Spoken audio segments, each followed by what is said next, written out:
has certainly saved thousands of lives, because you have ability to store food over a period of time, refrigeration and everything else, so you can keep it.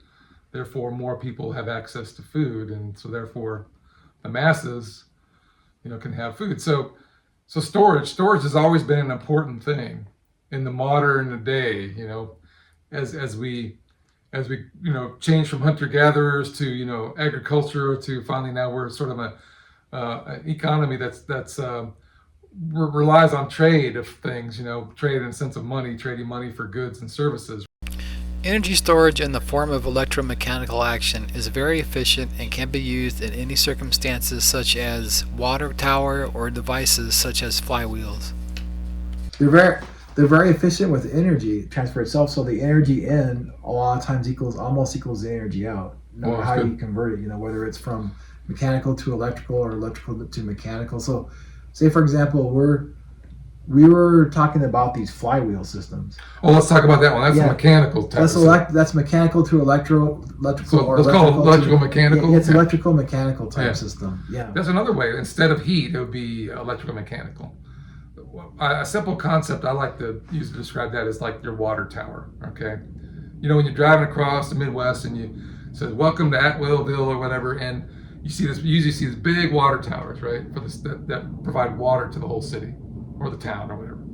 And so what they're doing is they're pumping up water there, keeping this water tank full. And so this water tower being up real high is potential energy again, right? It's potential, because that water is going to flow down and it's going to be piped all throughout the city, and it's going to be a lot of pressure because that tank is up there so high. Pressure, it's going to be a lot of pressure. Now, what pressure is, again, potential energy. So if you were to instead take, a simple example is the pipes that run down from the water tower. If you were to put an inline, say, water turbine or something like that, or an impeller or whatever, as the water flows down this pipe to the city, it's spinning this turbine. You're creating electricity, right? So that's a simple example maybe of a electromechanical type of storage. Okay, potential energy, change it into kinetic energy, and that kinetic energy creating electricity, and it's basically, it's not free, but it's almost free because you weren't using it in the first place. You were just using it for water, right? You use it for water transfer, not converting it into electricity. So that's a way of thinking about electrical mechanical devices. And so you mentioned the flywheel. The flywheel is basically just a big wheel, a heavy wheel, right? It's that once you get it going, it starts to spin and spin and spin, and it does. And because it's so heavy and so big, it spins for a while. You just need to. It's like, you've seen those big grinding stones, that spin, something, big. A car has a flywheel. It's usually pretty heavy, because it's what your starter spins to start your motor up with, So you have this flywheel. So they're usually these big discs or big wheels, Flywheels are an excellent energy storage device that stores and releases energy through efficient electromechanical means. Several companies are already involved with this area of energy storage. Tell us about the flywheel concept. Okay, so the flywheel has like both a motor and a generator built into it. So it's got like a dual purpose. So like if you have electricity going through it, you use that electricity to drive a motor on a shaft, or I guess it's like a rotor, and it spins. And so you can put in more electricity, the faster it'll spin, and there's an optimal amount of speed that it gets. But when you need that energy back, it slows down, so that converts the mechanical to electrical through a generator. So it slows down, and then that creates electricity. So okay, very good. So that's another way. That's a good example of an electrical mechanical storage, so that we can have potential energy through that spinning motion. That's good. There's several companies doing it. So there's a bunch of them, but there's a couple in the United States, I guess. Like two I can think of is like the one's called Beacon Power and the other one's Amber Kinetics. But like I said, there's several of them, and this is getting to be a popular type of storage energy type of system. Very good. No, I like it. And that's a pretty simple concept. Several different ways of developing battery or electrochemical storage have been discovered and could be used as a convenient and efficient form of energy storage. Well, let's we did mention batteries. That's another category of storage, right? Yeah, batteries. Yeah, I think there's all types of batteries. Some you can use that are very inexpensive or that work very efficiently. Because I know lot of people think lithium ion is our best option, but there's actually better ones. And actually, this is a good story. The guy that was in charge of the Tesla battery division, he broke off and formed his own company, his own battery company.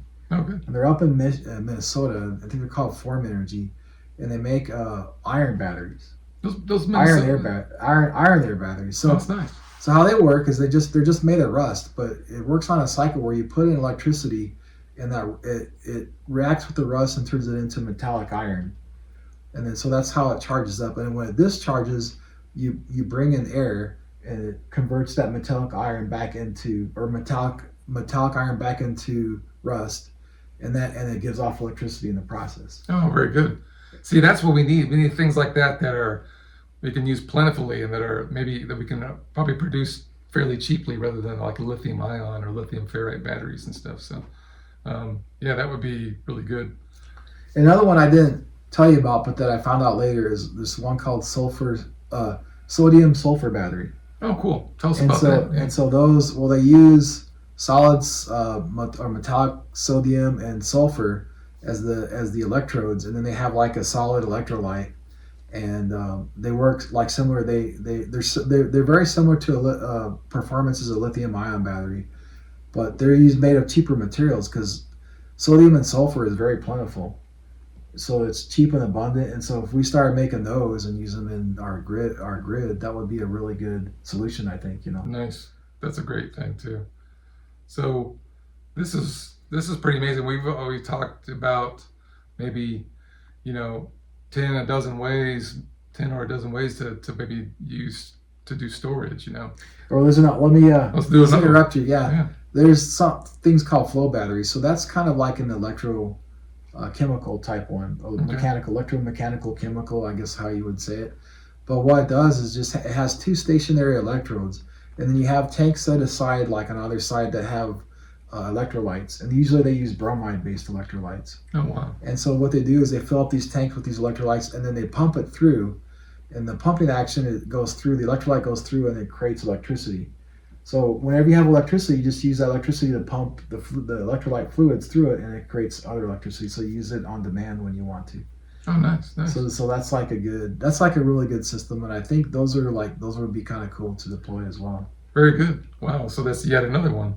And I'm sure as we start investing more and more in storage as a country, that one thing we're pretty good at is innovation.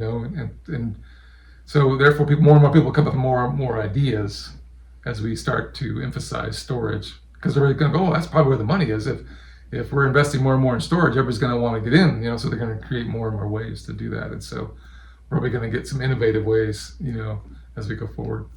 I like that. So let's hope and pray for some storage innovation here in the future, and some companies that really want to get into this and get on the front end of it, that may really want to be a part of this big push for storage. I think it'd be a great industry. So there'll be very good choices that we have in the future depending on what the electrical grid system is and the region it's in and the application. I think we'll find uses for each of these different type of energy storage systems.